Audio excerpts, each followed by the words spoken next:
आणि महायुतीमध्ये sitting getting या सूत्राहून पेच असल्याचं चित्र दिसतंय। ज्या पक्षाचा आमदार आहे त्याच पक्षाला उमेदवारी दिल्यास तोटा होईल असं मत माजी मंत्री आणि भाजपचे नेते राजकुमार बडोले यांनी व्यक्त केलंय।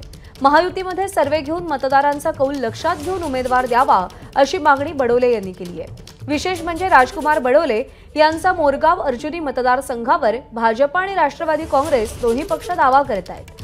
राष्ट्रवादीच्या मनोहर चंद्रिकापुरे यांनी बडोलेंचा पराभव केला होता, त्यामुळे या जागेवर राष्ट्रवादी हक्क सांगतेय, तर बडोलेही आपला दावा सोडायला तयार नाहीये।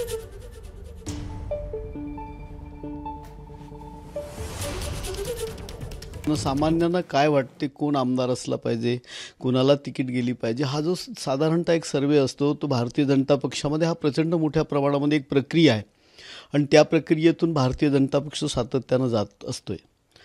त्याच्यामुळे एक विषय तर असा नक्कीच आहे की महायुतीमध्ये पण प्रत्येक जागेच्या संदर्भामध्ये जेव्हा विचार होईल तर त्याच्यामध्ये कोण बाबा आहे त्याच्यामध्ये निवडून येऊ शकतो आणि अशा पद्धतीवर ह्या करून तो गुंता सुटला जाईल। त्याच्यामध्ये महायुतीला नुकसान होण्याची पण शक्यता नाकारता येत नाही आणि म्हणून मला वाटते का अशा ज्या सगळ्या जागा आहेत त्या ठिकाणी एक योग्य पद्धतीनं सर्वे करण्याची जी पद्धत आहे ती केली जावी। जनसामान्यांचा कौल विचारात घेऊनच मला वाटते ती जागा त्या ठिकाणी सुटेल।